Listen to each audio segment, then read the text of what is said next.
Now we are. There we go.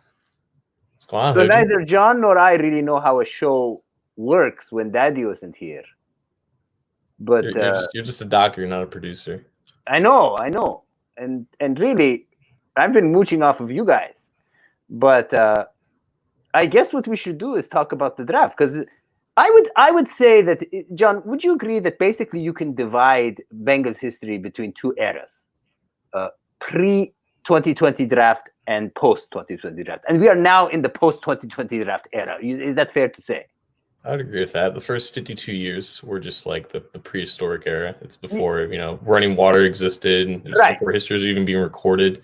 Yeah. So now we're in like modern times, And we're all coming out of the caves of being disparaged among other football fans and being put down, and we're coming out and we're seeing the light for the first time. And with the first, so how should we do this? You want to go through each pick and grade them, or do you want to just kind of like just go? I like that idea. Yeah, okay. So let's go through because I stopped paying attention after draft 2. I was so excited that after T. Higgins, I mean I saw what was happening, but wasn't the same amount of attention to detail.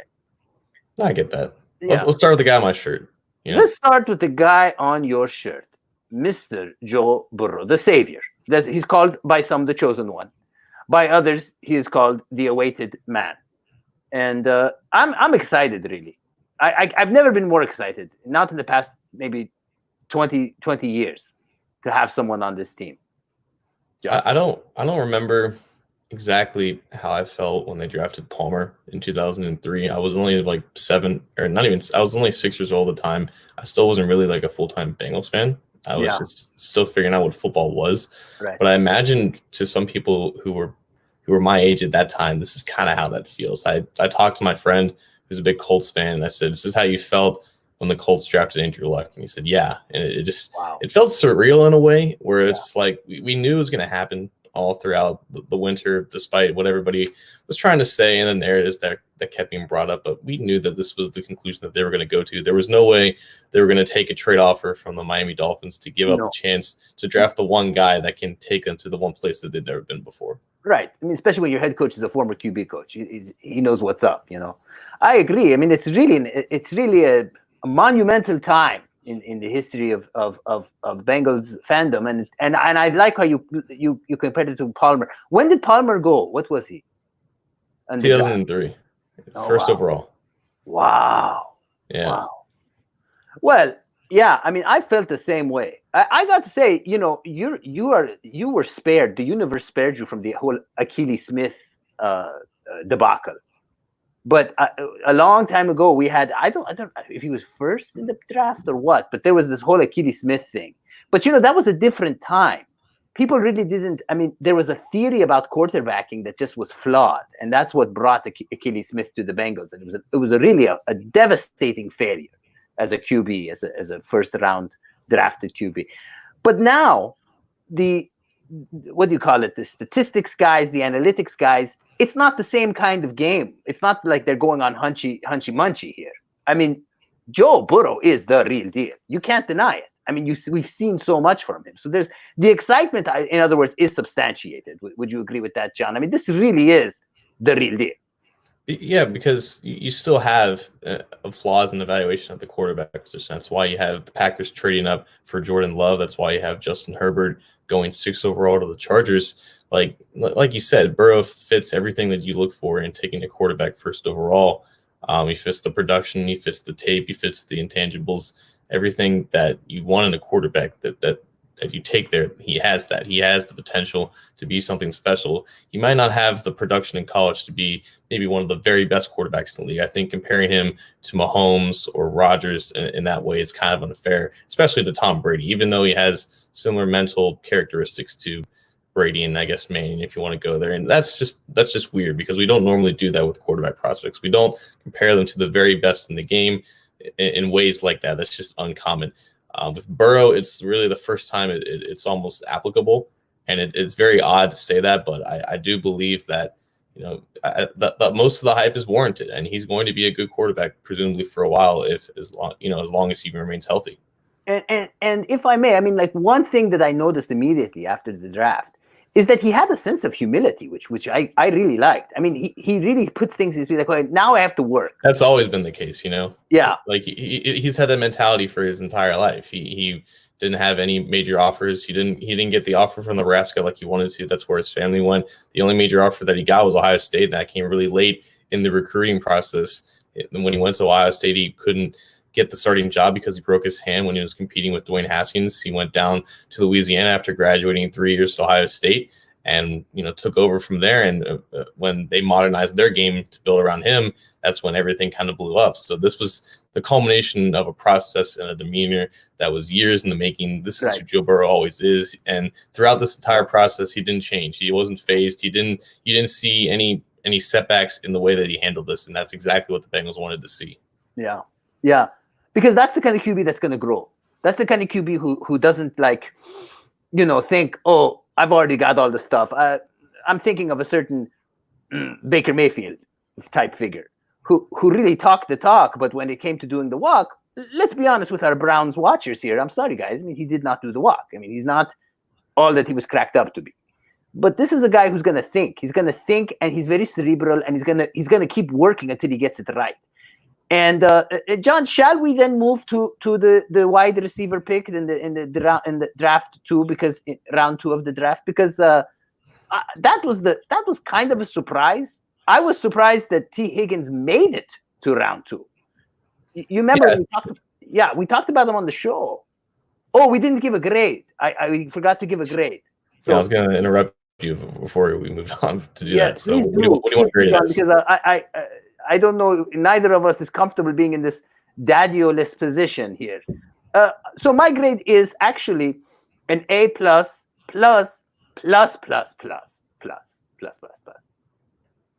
It's an A plus. It was the only pick that they could have made. There's no reason to overcredit even more. It's just it was the one pick, they made it, move on. And I want to address a comment real quick in the comment section from the real Rasmus. He says this is even better than when the Colts drafted Luck, because they were already used to an elite quarterback play. For us, it'll be completely different. And I think that you have to take into context of the Bengals' history of quarterbacks. They had Palmer, who was an elite quarterback at the time, from 2003 to 2010. Then they went to Andy Dalton, who for the most part was a very successful draft pick. You draft a quarterback in the second round and he starts 9 years for you. That's a successful pick. And then go into Burrow. So it's not exactly the transition from Manning to another great quarterback. But I do think that it's a testament to the Bengals being this place where quarterbacks can grow and develop into solid starters, and that Burrow's is the latest extension of that. And can I just interrupt and say that from an emotional perspective, there is a time for vengeance. And we don't talk about this enough. There is a time to enjoy watching your opponents eat their own hats, so to speak. Because as you might have noticed, John and I are both wearing hats backwards. This is now the standard for all football analysts, is to look this way. And I have learned this from John. We're going to make them eat their hats. I cannot wait until the Fogertys at ESPN, until the haters all over the media and in Pittsburgh especially, and Stephen A. Smith and all those guys come knocking on our door. Oh, can we be fans? No, get out of my face. You cannot be a fan now. You came to this boat too late. The boat has taken off, and Joe Burrow is the captain of this ship, and you're going to stay stranded on the island in Gilligan-like manner. No, you're not coming with us with the savior, with the promised awaited one, Joe Burrow. So, yeah. So let's move on to round 2. Round 2. Yeah. So round 2, I did not think T. Higgins was going to be there. Let me add another A plus to the mix. I'm just going to throw that down early in case you're wondering what my grade is. It is an A plus for T. the Coffee Higgins. The man is caffeinated beyond belief. When do you get to draft a man that huge, who's that agile and fast and good at catching things?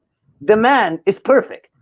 And AJ Green is great, but he's not gonna be around forever. I mean, he's getting up there. He's got a few great seasons left, I'm sure, but you need a replacement. If you draft a young QB, you got to, you can't have tofu butter without tofu jelly. I mean, the two go together. Yeah. It's nice and poetic in a way that the Bengals were able to draft AJ Green, Andy Dalton back-to-back 2011 to restart their, I guess, you can call it a rebuild, but it's kind of a reset of the franchise. And then in this rebuild, You go Burrow and his receiver to grow with, and T. Higgins. It's a coincidence that Higgins models his game after AJ Green, that he's also a Bengals fan, that he idolized Green ever since he really started to commit to football. It took him a while to actually do that. I believe it was his mother who basically told him like he can have some Hot Wheels if he truly commits to football and takes it seriously. Yeah. He was also a great basketball player growing up too. So he has that natural feeling of rebounding, jump ball ability, probably better vertical than what he showed at the combine as well. But he plays a lot like AJ Green. He's not going to be AJ Green. AJ Green was much more productive in college. He was a much more natural athlete at the position. But Higgins does have surprising run after the catch ability. He's able to contort his body. He plays with great balance, great spatial awareness. He is an ideal receiver to go with Joe Burrow, because Joe Burrow loved throwing those back shoulder vertical routes on the outside of LSU. That's exactly what T. Higgins does well. He can create separation in the short game as well for being the guy that big. But again, he looks and plays like AJ Green. He's not going to be quite AJ Green. If he becomes AJ Green, he'll probably be an outlier for how productive he was at Clemson, for how he doesn't really have that dominant athletic trait for a guy his size. But I think addressing the receiver position early in this class was smart because of how great of a class it was, and you had to take advantage of that. And getting a receiver to grow with your quarterback was the right move. So I would have preferred maybe a guy like Denzel Mims here, but I think this is also the thing you have to consider with that, because Mims, from a data perspective, has a higher ceiling than a guy like Higgins. But you look at Mims going to the Jets later in round 2, he'll have Sam Darnold as a quarterback. I think you feel more confident in Higgins reaching his ceiling as a quality starter playing with Joe Burrow than you would have than the confidence you would have of Denzel Mims reaching his ceiling as a Pro Bowler with Sam Darnold. So all that is really relative to look at after all the picks get in. So I think with what they wanted, the fact that they had a connection with Higgins, with the coaching staff, and how that seemed to be how they seemed to click at his pro day, I think everything made this pick what it is, and I'm fine with it. I'll go with a B+. B+. Okay, well, but let me just say a few things here. I mean, this is for all the detractors who are saying that maybe the Bengals should be thinking more about their offensive line. Now, John, you know the fallacy here. And the fallacy is that you draft based on your needs. I think you tweeted this, or maybe someone else. But you can't just draft based on your needs. You draft as to what's the best thing available at that spot. When you draft based on trying to fill needs, and you're trying to get someone, because you have some sort of lack, you're not getting the best players around. That's the point. And I think, and maybe call me crazy, but by having this really excellent receiving core for Joe Burrow to throw to, it does push things downfield. It does make it easier for Joe, for Burrow, because now there's so many options out there. It's spreading out the field of play. What do you think, John? Is that crazy or right? The best offense to put Joe Burrow in is one where it's a lot of empty protections. You go 4 or 5 receivers wide. You need depth in order to do that. Higgins provides that depth. We saw what happened to the offense when AJ Green and John Ross weren't on the field last year. There was no vertical threat. Higgins may not be a 4-4 guy, but he can stretch the field. He can stack quarterbacks on those vertical routes. That's immediate value right there, even if he isn't considered your number 3 or number 2 receiver in his rookie year. But as far as the offensive line goes, I do think that the entire league kind of missed on Josh Jones. I'm not buying the fact that there's something that we're missing from an outsider's perspective. I do think that he was worth this pick, and he was worth the 65th overall pick when they passed on him again. I understand fans' frustration with that.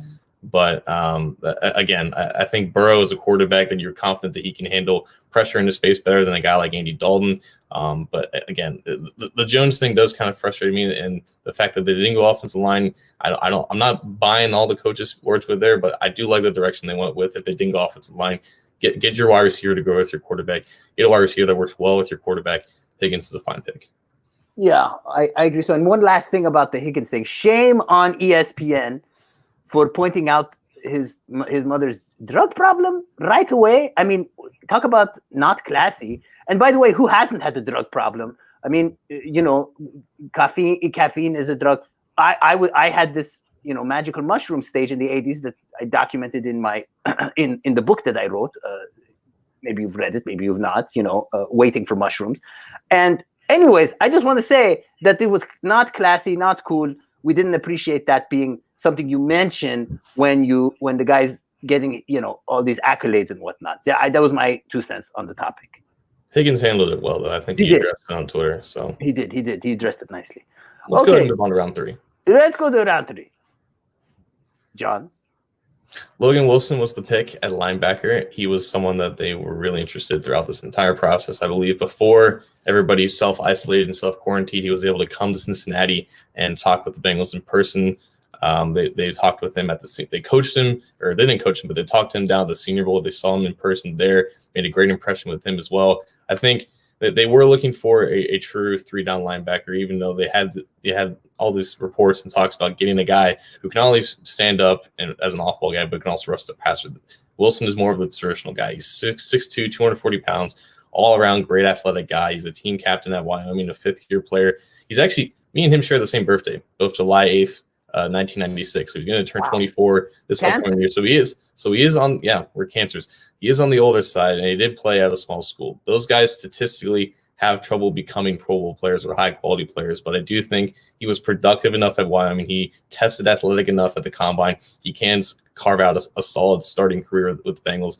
And I know a lot of people were upset that they didn't go linebacker early. Well, first of all, there wasn't a linebacker worth taking at 33. That just happened to be how the first round went. Second of all, people were upset that they went at the third round again for linebackers. This is the fifth third-round linebacker that they drafted in the last 6 years. Probability doesn't work like that. You know, it's not like you flip a coin 5 times and each time lands on tails. It's not like the 6th time it's guaranteed to be heads based off those 5 previous attempts. No, it's always a 50-50 proposition, and it always depends on if the prospect is worth the pick, if he's a solid player. I do believe that Wilson's a solid player. I do think they can develop him into a starter. I do think he comes right away, he can compete with Josh Bynes to be your starter when you're in base, when you only have 2 linebackers on the field. I think he was a solid pick.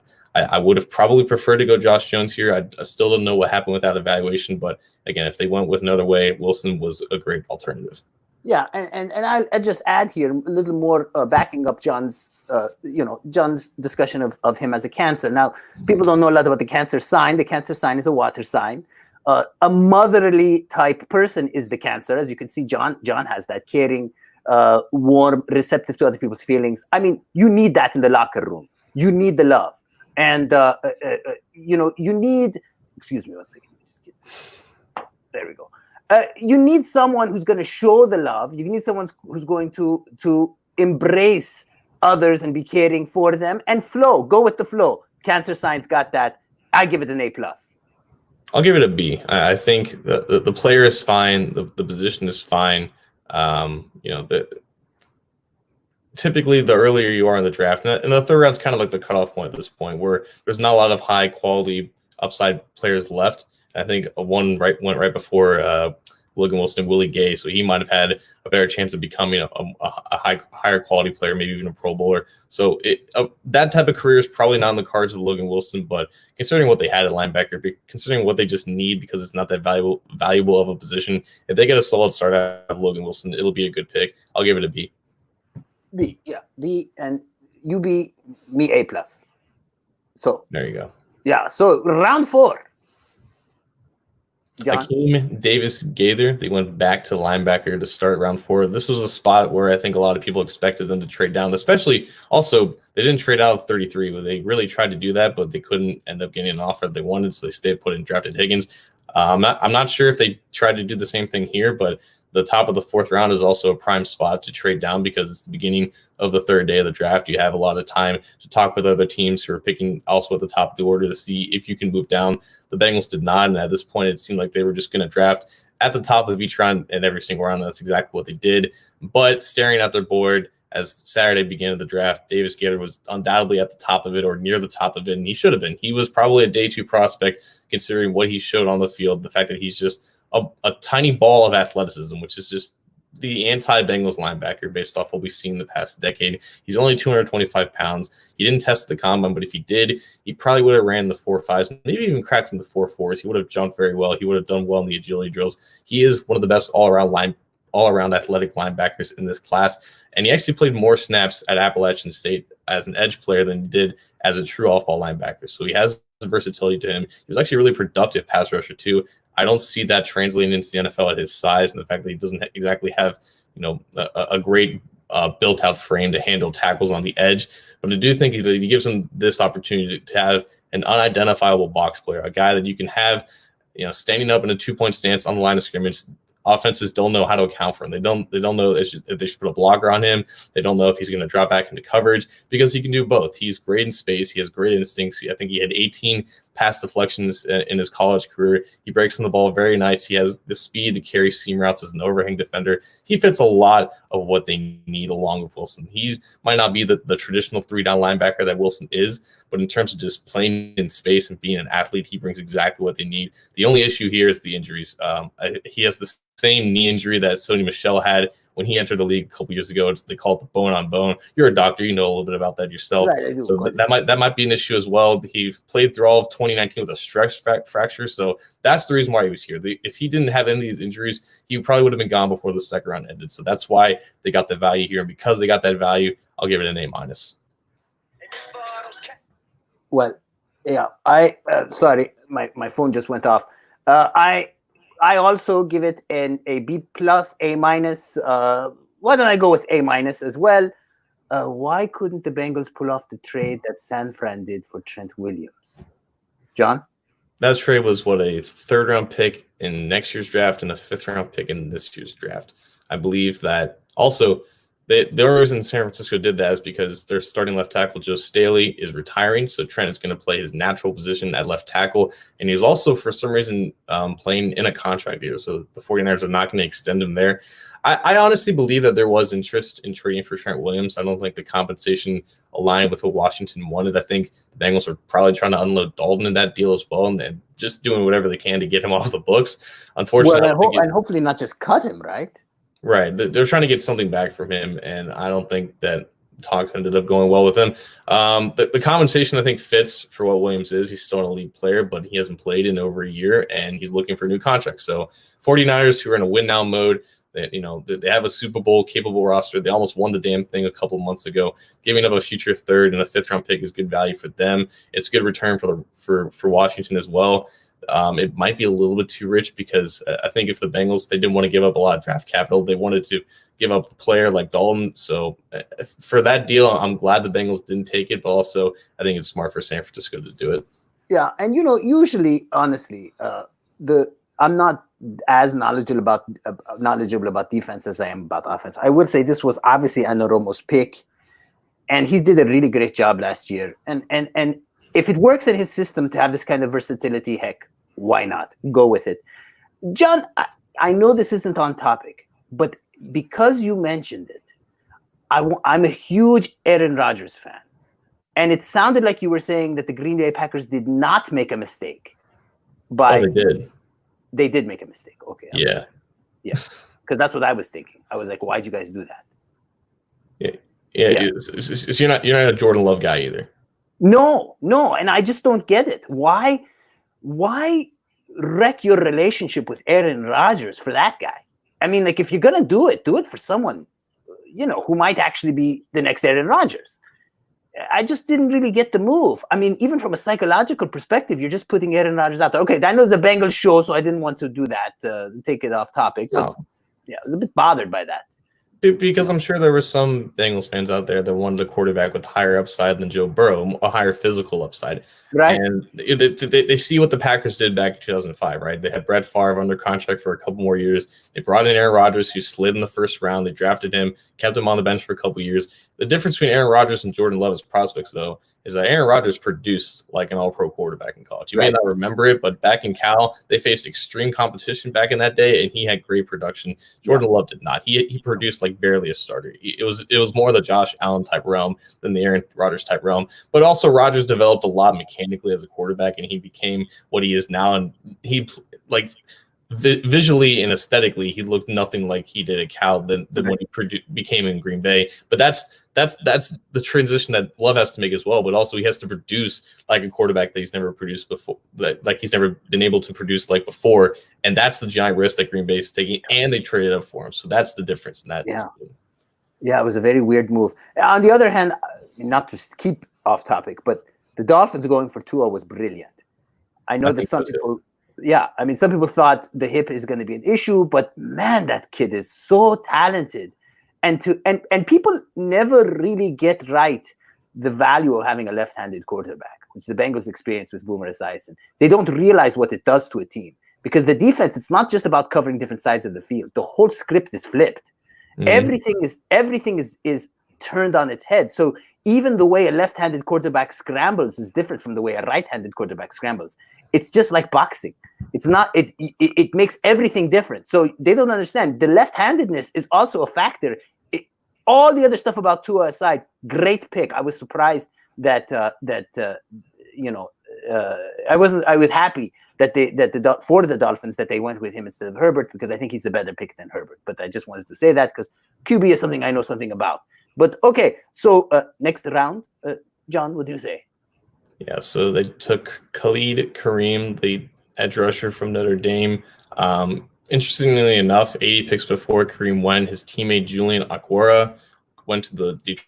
I believe that if I had the choice between the two of them, I honestly probably would have preferred Kareem over Okwara because Kareem was more productive in Notre Dame. He had above average solo tackle market share, sack market share, tackle for loss market share, indicative of somebody who can last in the league at a long time. He's got great size, 6'3", 6'4", 264 pounds, 34-inch arms, over 10-inch hands, Hodgie. So got the hand size with there. Yeah, that's so important. People don't realize. Very important. Exactly, the hand size.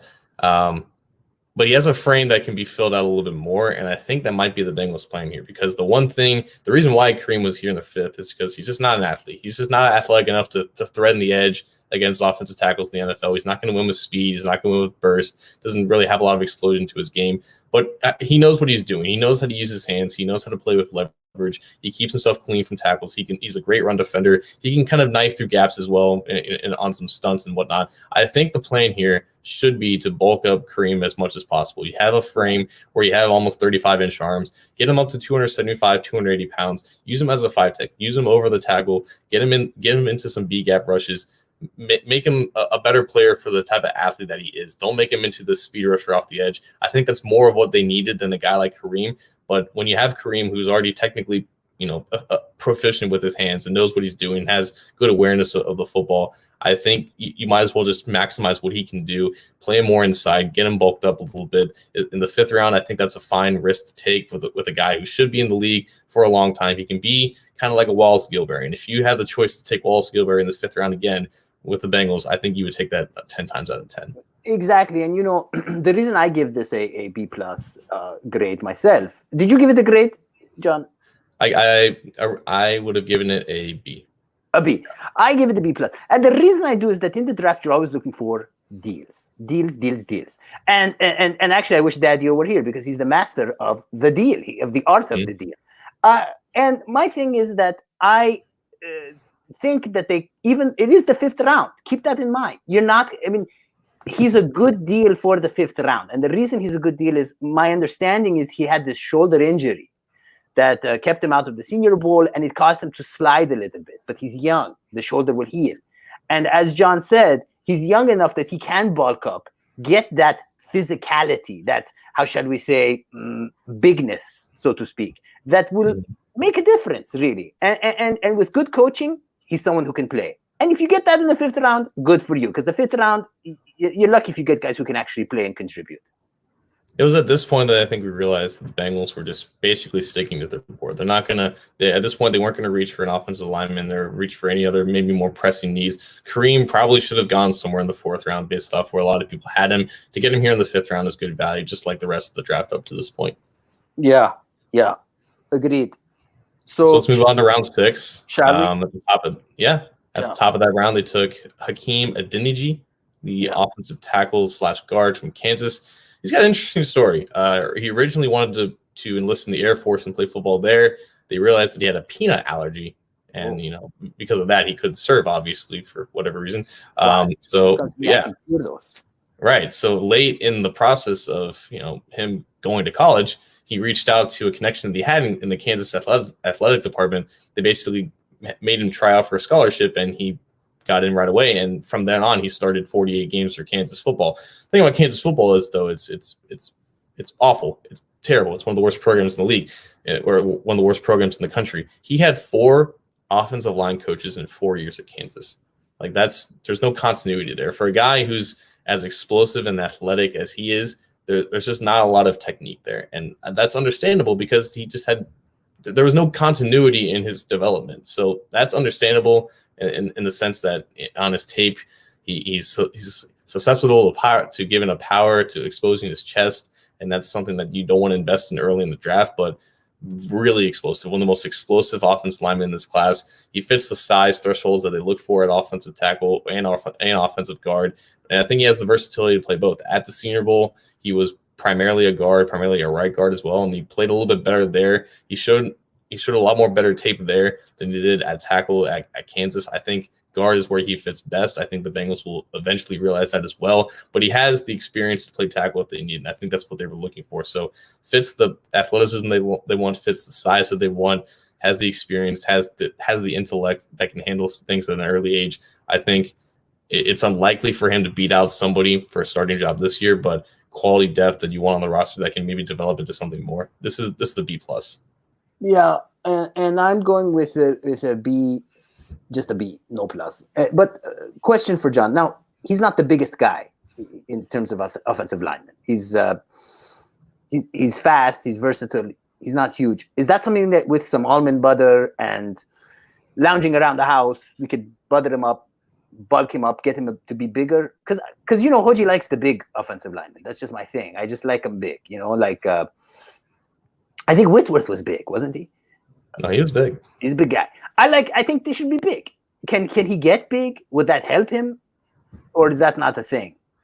Well, it would need to be almond butter, not peanut butter, because again, he's allergic to peanuts. Right.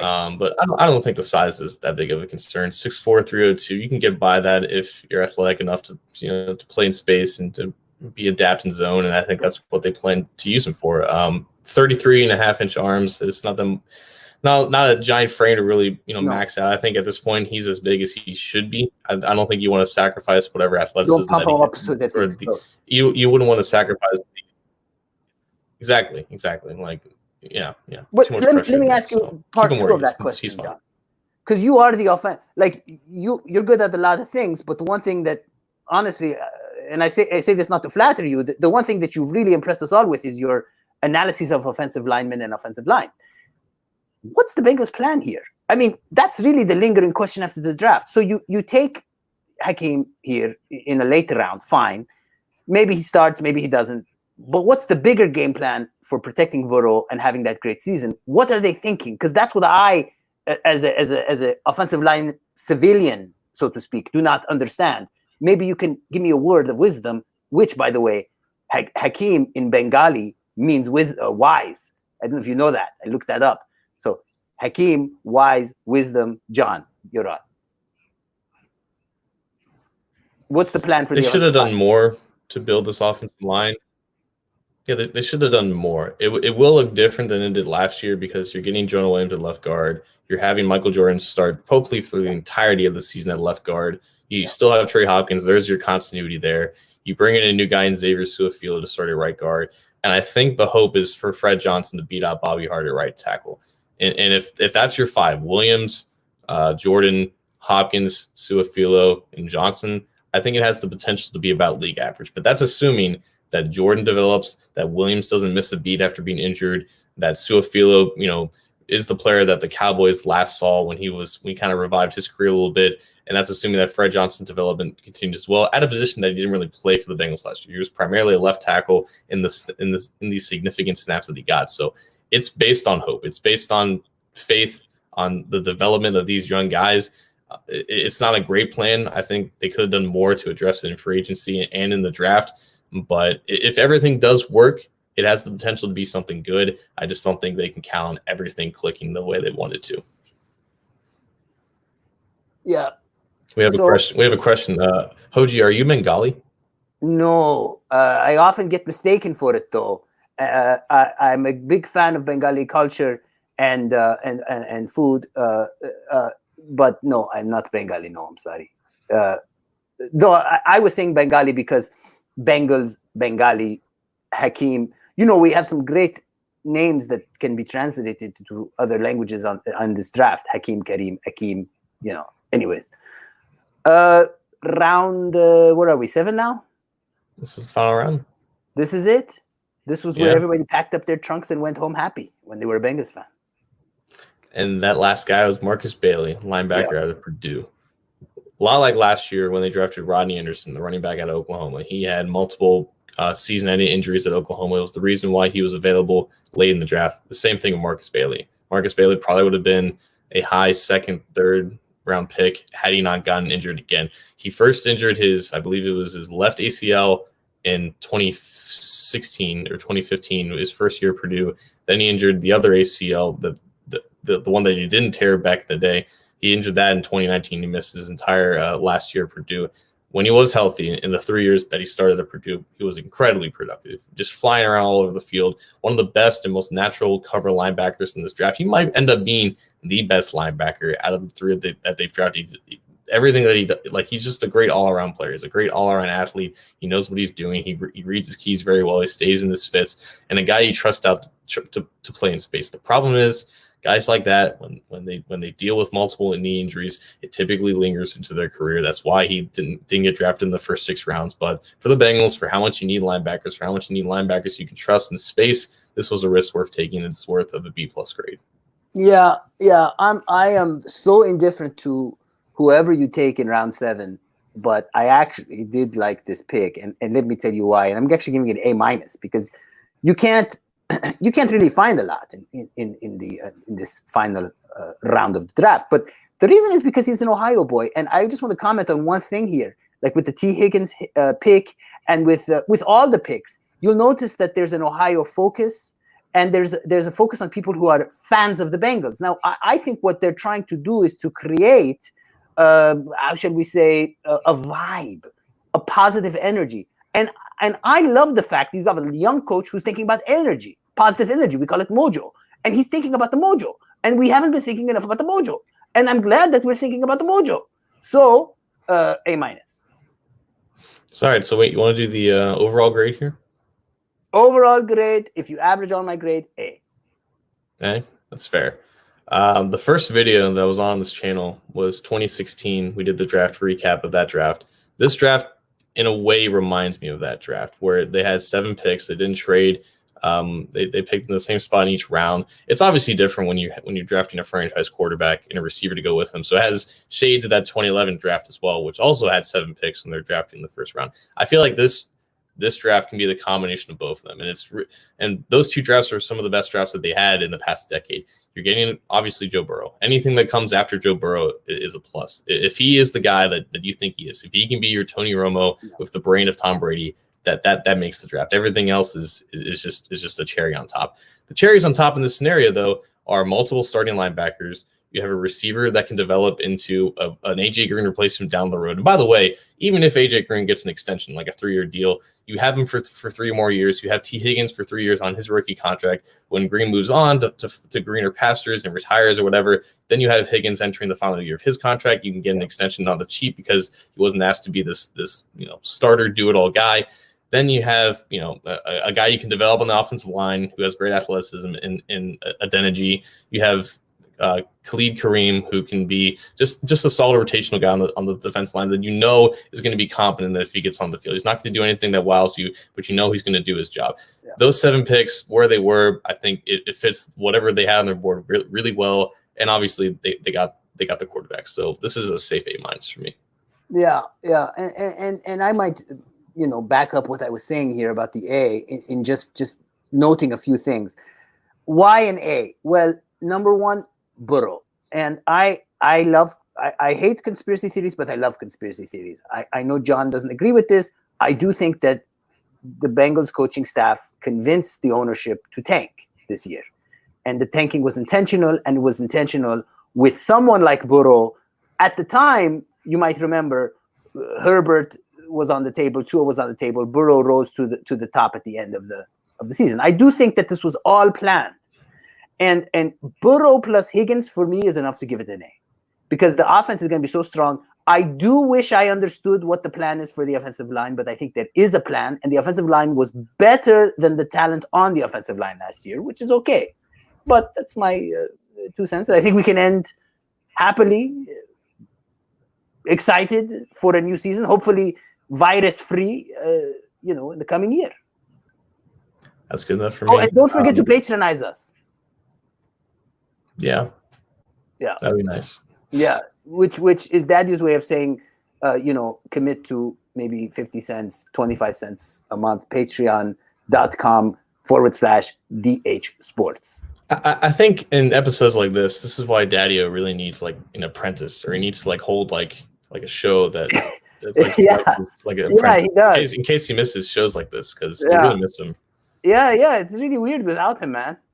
It's Yeah. really weird. I think just the excitement of the draft got to him, and he couldn't make it. I mean, he the little guy is such a Bengals fan. I think he was just overwhelmed by excitement. Yeah. Well, we miss you, Daddy-O. Whenever you come back. Yeah. Shout out to the boss, man. I know you're a fascist and potential dictator in the future, but still, for now, we love you and miss you. And I guess that's all, Sweetie Pies. Is that how it's supposed to end? I think you're supposed to like sing it a little bit. Oh, see you later, Sweetie Pies. Bye.